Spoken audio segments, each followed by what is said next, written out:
conscient de l'ego.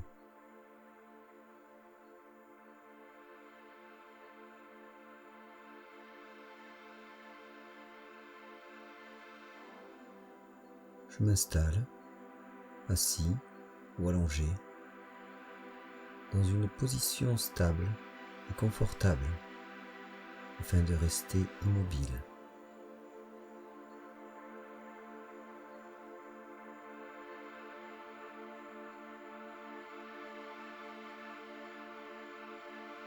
Respirant par le nez,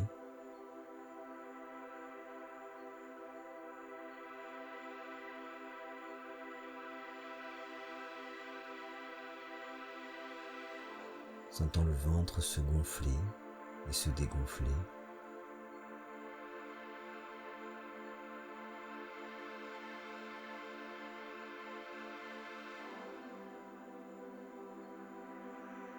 La poitrine aussi.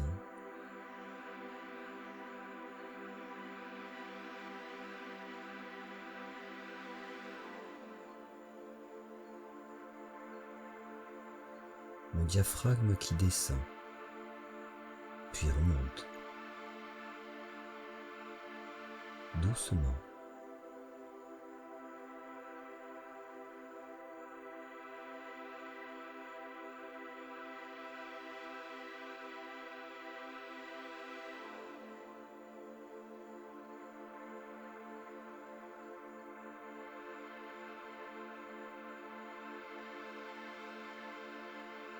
Je me rappelle ce que je fais là.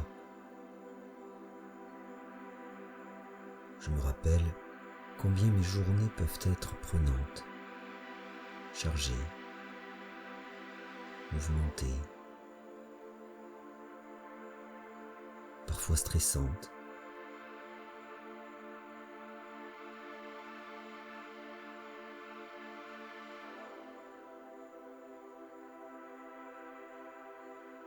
Je me rappelle combien l'immobilité de mon corps me fait du bien.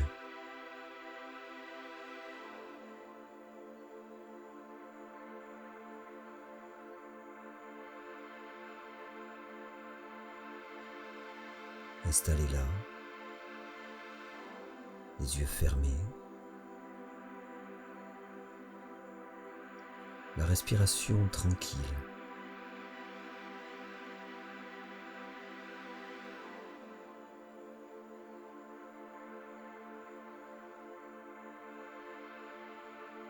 Mon ventre se gonfle et se dégonfle.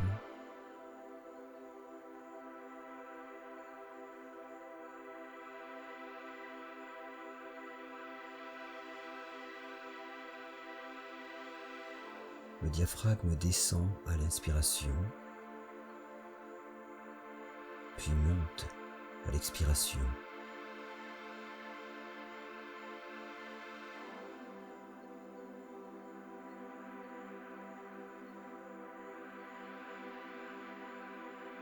Lentement, profondément.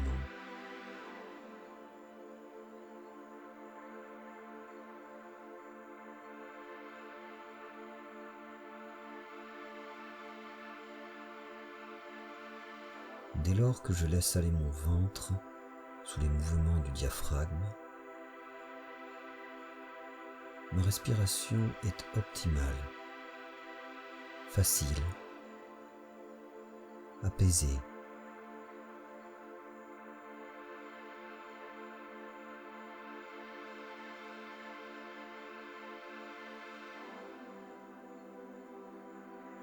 Mon ventre se détend.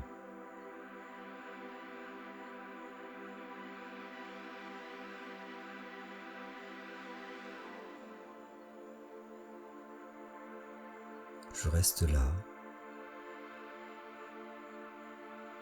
me délestant de tout ce qui a remué en moi aujourd'hui ou les jours d'avant.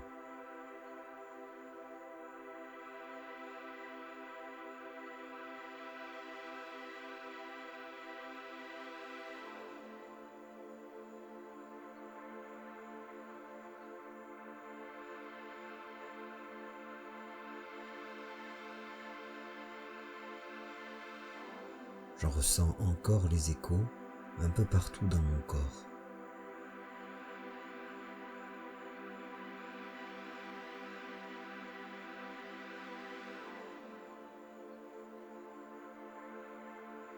Les tensions dans mes muscles,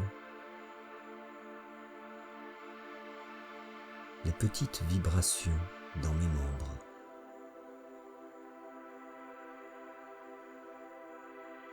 La lourdeur dans mes pieds,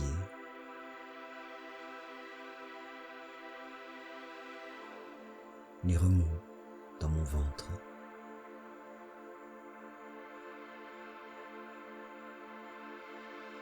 les sifflements dans mes oreilles,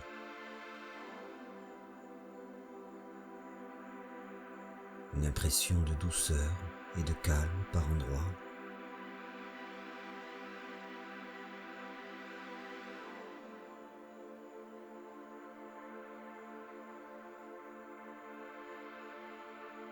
Ces remous se forment à certains moments de mes journées, puis s'en vont en fonction de ce que je vis. Ça vient, ça repart, ça revient.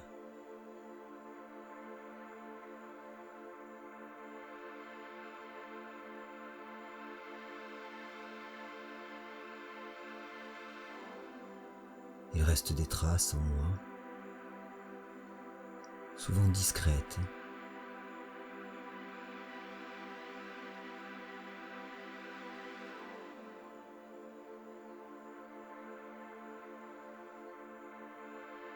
de la légèreté dans ma poitrine, des petites gênes dans mon dos,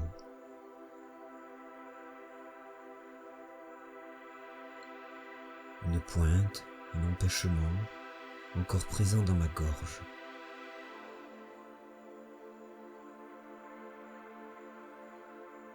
De légers maux de tête.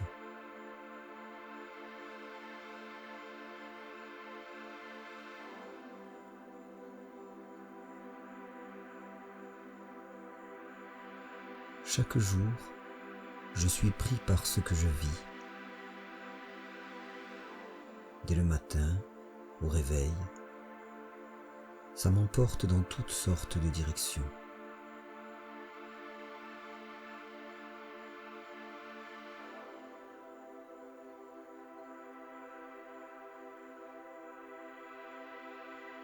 Les paroles que je prononce ou que j'entends, le bruit, les objets, les couleurs, les mouvements autour de moi, mes propres mouvements, les odeurs, les sensations sur ma peau, dans tout mon corps.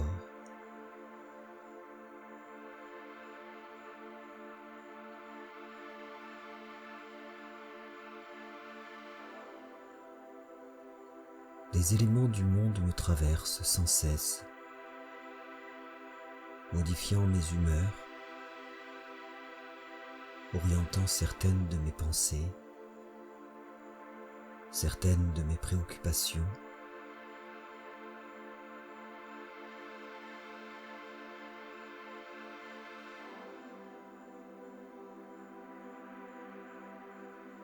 Même des choses très éloignées me touchent.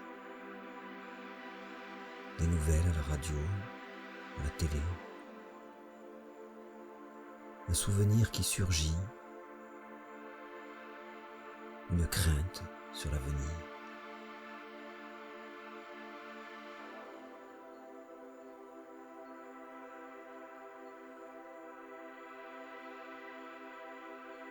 C'est parfois difficile de faire le tri entre ce qui importe ou non.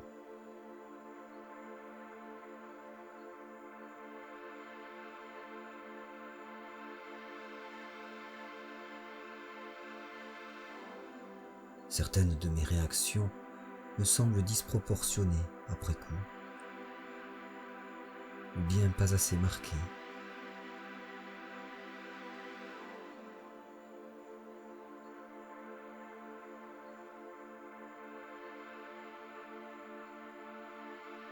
Des quantités d'informations me parviennent continuellement et c'est difficile de tout analyser, tout comprendre dans l'instant.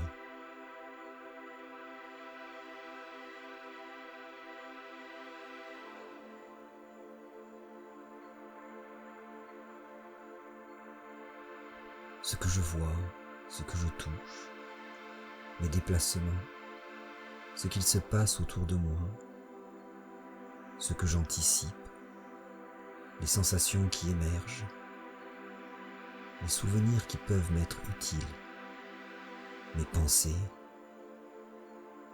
un flot incessant de données transite par mon système nerveux et mon cerveau. Cela fait beaucoup.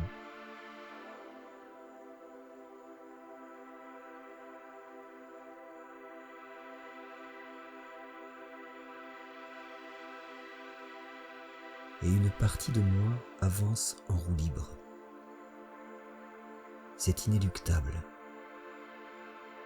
C'est mon cerveau qui fait ça.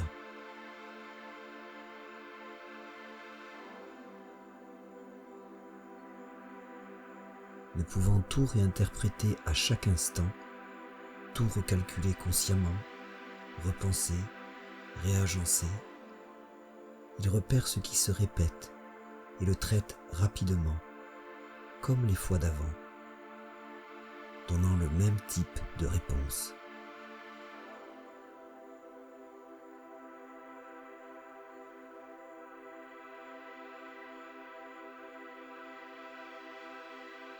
Pour l'utilisation des ustensiles de cuisine, la brosse à dents, la conduite de ma voiture, quand je m'habille, face à une attitude habituelle de mon compagnon ou ma compagne, des compliments que l'on me fait, l'excitation de mes enfants, face à des remarques d'un parent, un proche, les objections de mes clients, l'argumentation d'un certain interlocuteur,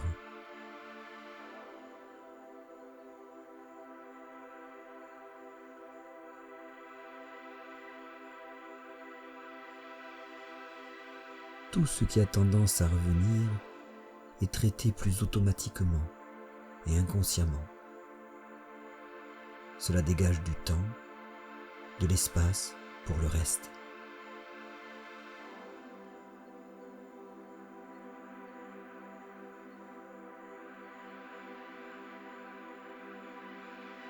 Mes gestes, mes mots, mes attitudes, mes comportements deviennent par endroits automatiques.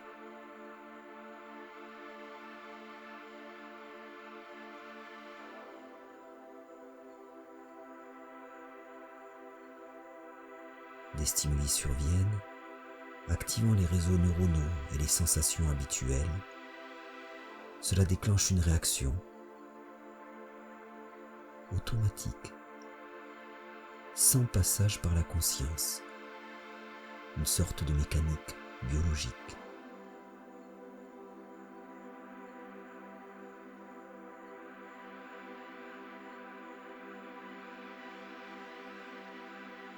Et sans conscience, j'agis difficilement dessus.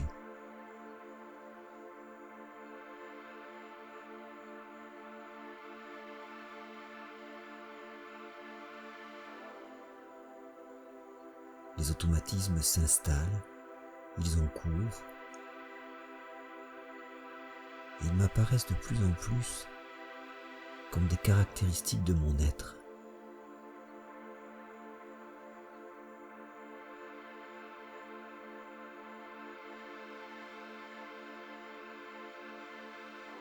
Les choses se font ainsi, je me sens tel qu'ils me font.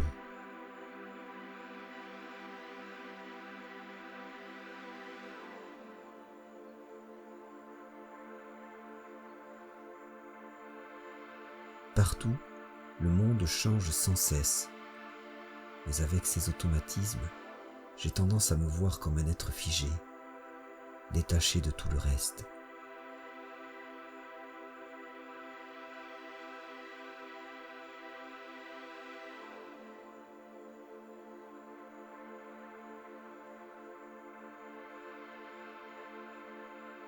je nourris des images arrêtées de moi-même.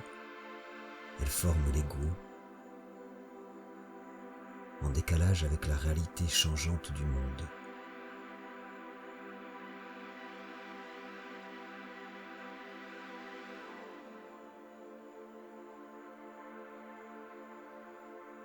Plus j'y crois, plus je me vois comme ci ou comme ça, n'ayant pas vraiment le choix.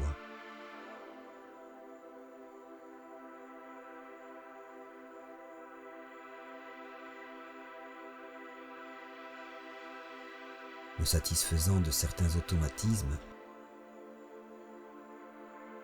m'accommodant, me dégoûtant, me voilant la face à propos d'autres.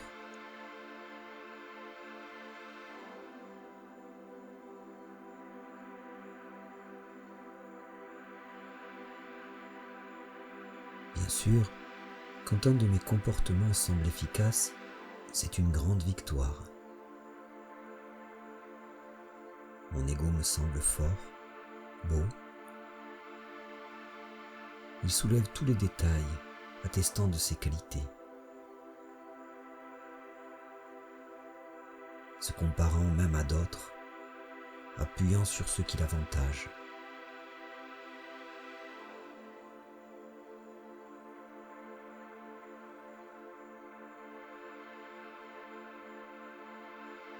Et plus il se nourrit ainsi, plus il lui est difficile d'accepter les comportements qui le desservent.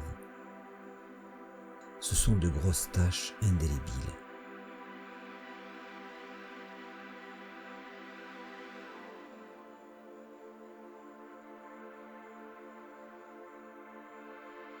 Avec eux, mon ego s'altère, et c'est terrible, car ça semble gravé à jamais.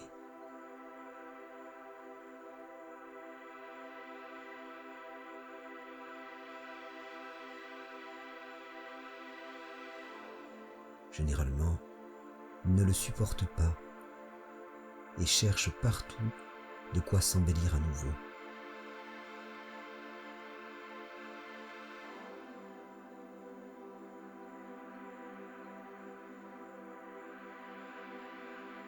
Se revendiquant tel qu'il est, vantant ses caractéristiques quelles qu'elles soient,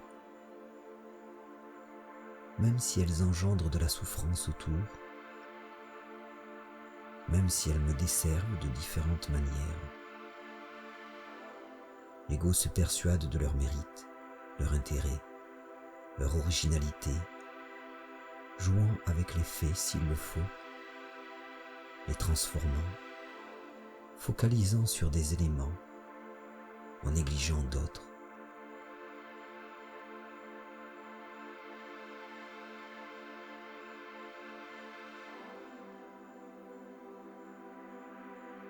Ma jalousie si présente apparaît comme une méfiance utile. Mes colères, même fréquentes et dévastatrices, éviteraient de me laisser marcher sur les pieds.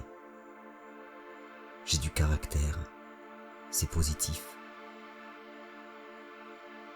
Ce stress, parfois si encombrant, me booste efficacement. Les nombreuses tensions qui viennent avec ne pèsent rien dans la balance. Mes excès de toutes sortes sont les marques de ma passion.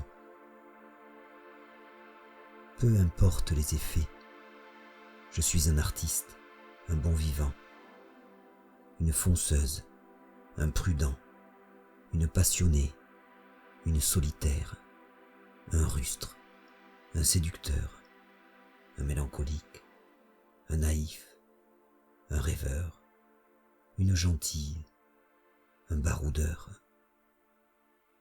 Et ça se renforce.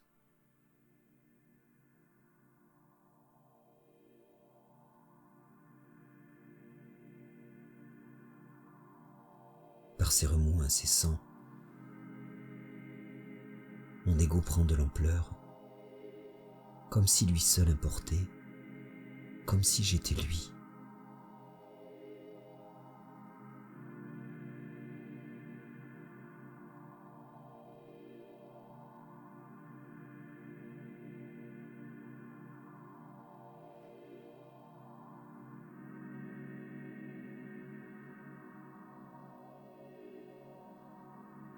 Si des individus ou des événements semblent le salir, il réfute toute critique, rejetant la faute sur les autres.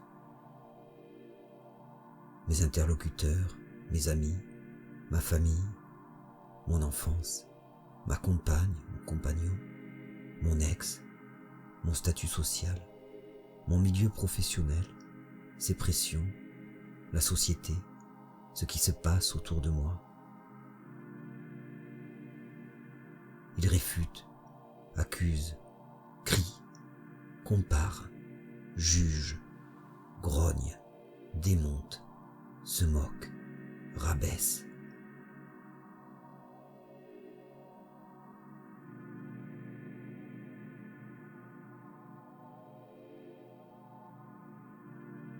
Bien sûr, il n'est jamais totalement hors sujet. Tout ce qu'il attaque peut avoir de réelles influences sur moi, sur ma vie. Mais il focalise sur eux, sur ses combats, comme si rien d'autre ne comptait.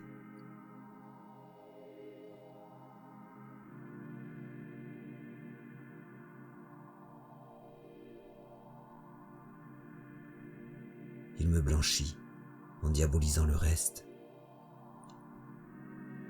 Se sentant en danger, il me fait croire que tout mon être est en danger.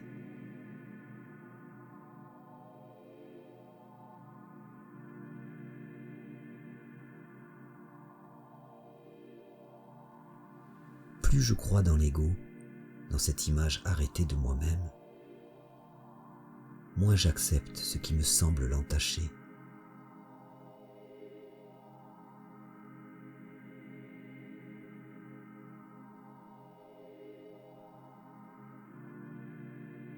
Plus je crois dans l'ego, plus je cherche aussi à le blanchir et l'embellir aux yeux du monde.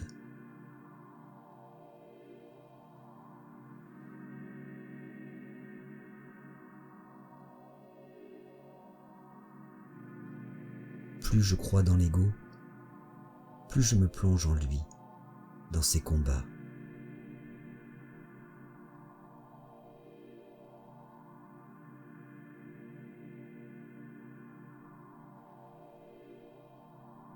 Aspirant à acquérir des choses qui semblent l'embellir.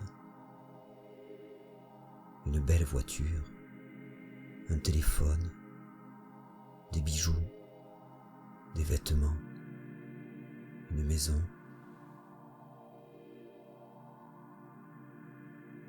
Tout cela n'est plus seulement utile et agréable, ça renforce mon ego.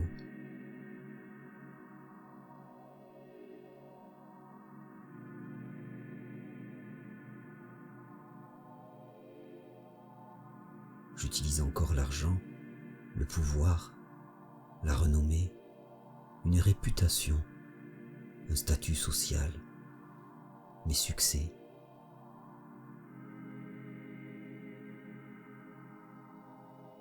M'enfermant dans toutes sortes de tourbillons. Je me sens remis en question par tout ce qui prend une autre voie, par celles et ceux qui font d'autres choix. Les conflits relationnels augmentent. Je ressasse, malaxant mes souvenirs, les transformant en quête d'indices, de preuves, d'éléments infaillibles justifiant mon ego.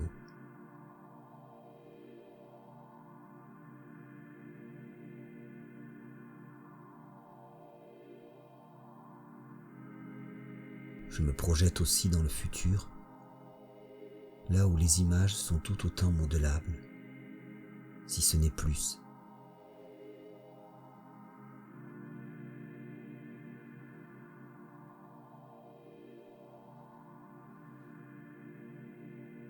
Je me dis, un jour, quand ceci ou cela se produira, je serai bien, heureux, en paix. Je serai ce que j'ai toujours été, et cette fois, tout le monde le verra.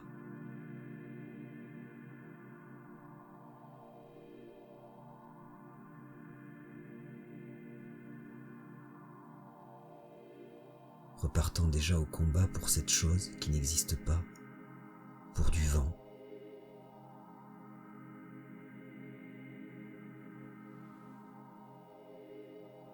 Mais attention, si d'un côté l'ego est une erreur, de l'autre, l'existence d'une image de moi-même est inévitable.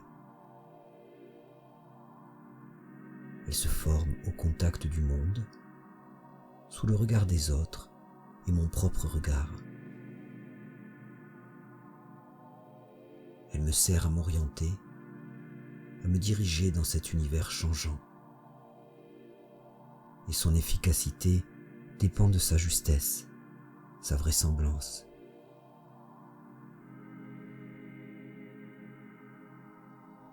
Elle doit coller à la réalité changeante du monde et ne peut donc être fixe.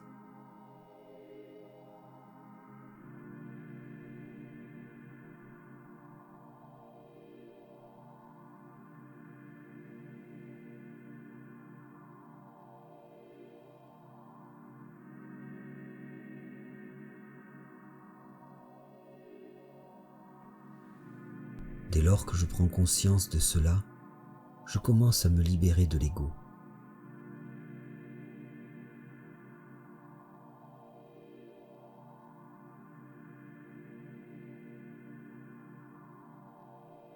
Pour aller plus loin, il me faut découvrir ou redécouvrir tout ce qu'il a édifié en moi.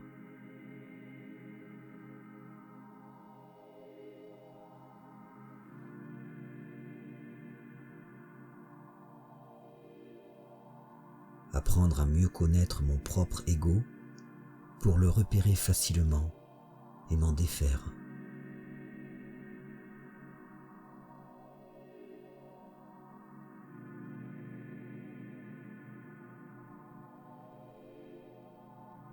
Il n'est pas moi.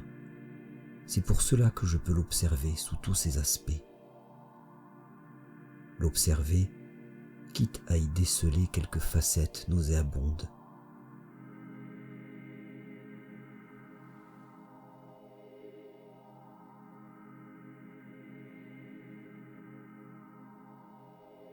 Il n'est pas moi. Je peux le regarder en face, sans rougir, sans me sentir mal.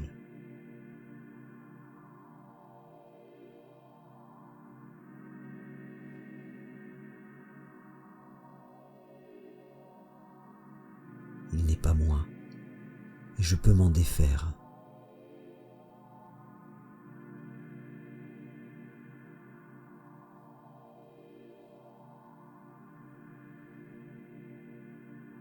Alors, je cherche dans toutes les histoires qu'il me met en tête, concrètement, ses mots, ses expressions, sa voix, les sensations qu'il porte, les comportements qu'il insuffle.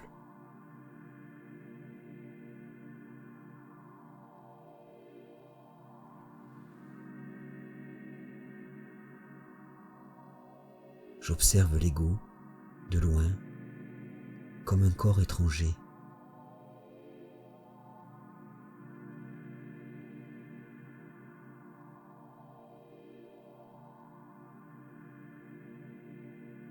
Voyant tous ses stratagèmes, sa façon de me flatter, d'accuser, de m'aspirer dans la colère, la jalousie, la peur, la tristesse, l'angoisse.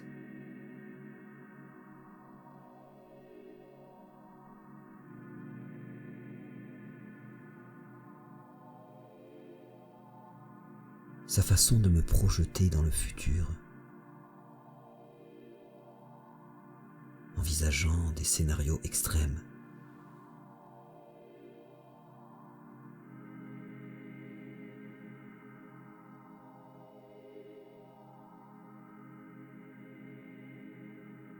Non, je prête aussi attention à l'ego qui compare dans toutes ces situations.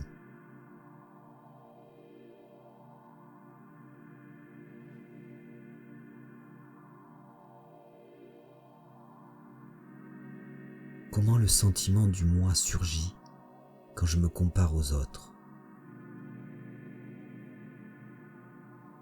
Comment je me sens quand ce moi est perçu par d'autres?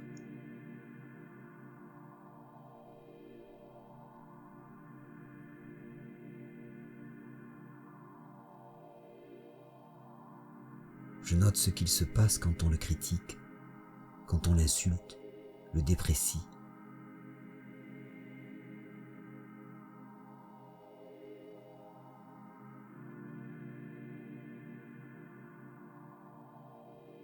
L'ego qui entre en scène décuple tout ça.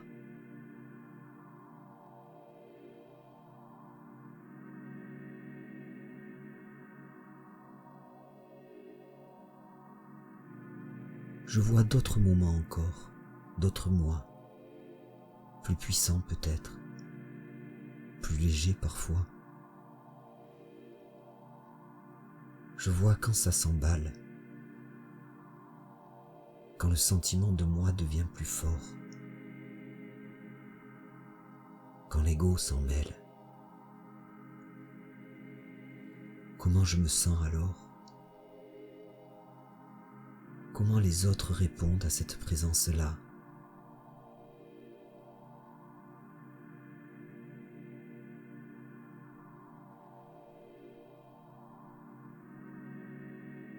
Je ressens les choses avec attention. Je ressens l'ego partout où je le trouve.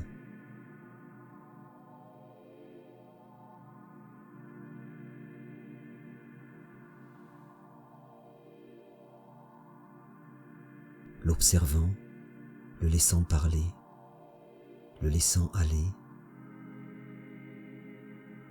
Il parle loin de moi. Je peux même en sourire peut-être. Il parle et n'est pas moi.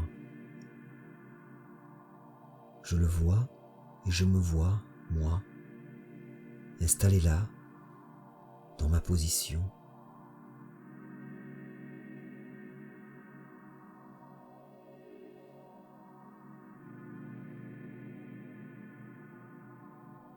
Je me vois, moi, conscient de l'ego. Il parle, tandis que je reste immobile. Ces échos lointains ne m'intéressent plus.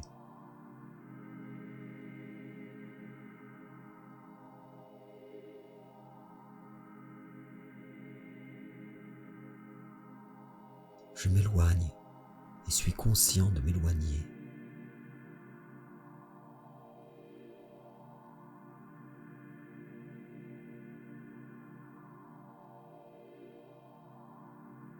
Conscient de ma présence sans lui, ma présence qu'il observe.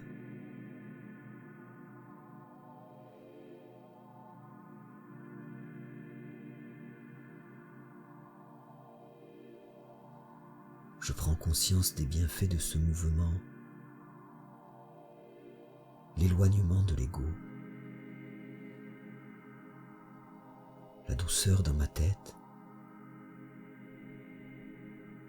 la clarté aussi, une sensation de paix qui s'installe.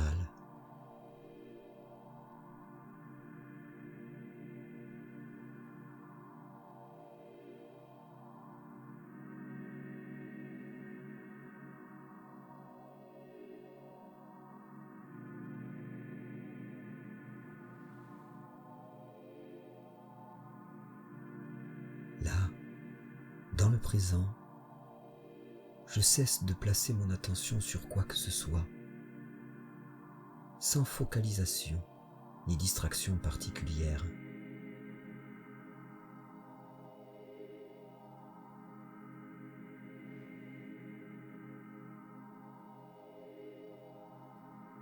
J'oublie tout ce que je crois faire, tout ce qui me semble bon ou mauvais.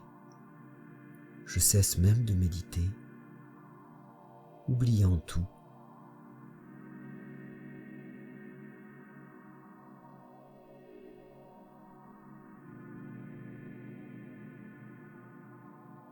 Je reste là, en paix avec les pensées, les émotions, les perceptions qui apparaissent librement et s'en vont.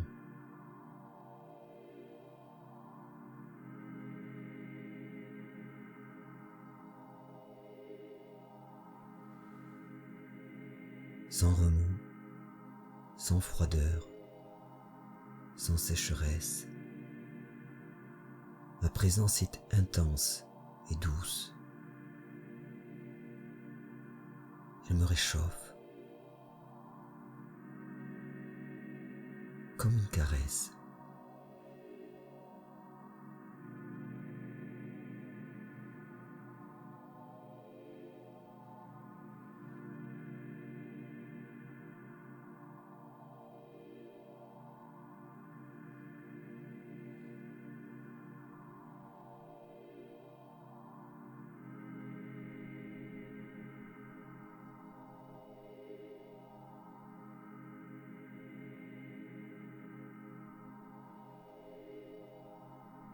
Cet état est toujours là, souvent derrière le brouillard mental, le brouillard produit par mon ego. Je le regarde en face, en sachant que je peux l'évacuer, voyant ses effets plus nettement. Je pose sur lui de nouvelles sensations qui me signaleront sa présence, l'intrusion de l'ego.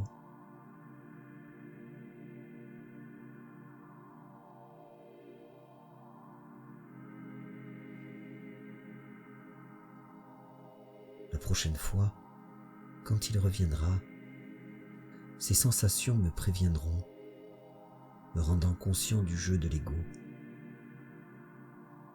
Alors, j'aurai vraiment le choix.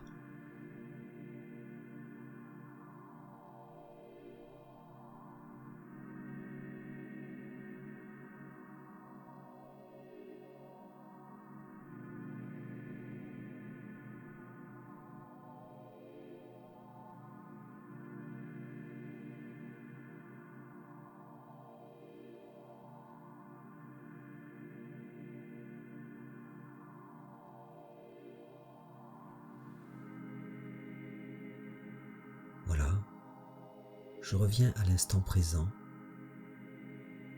je reviens à ma présence.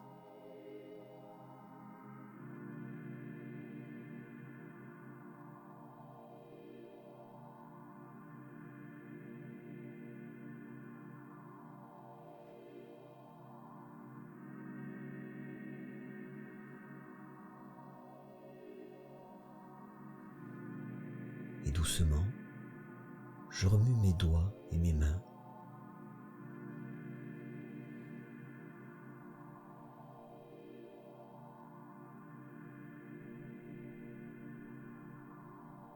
Je tends un peu mes bras et m'étire lentement.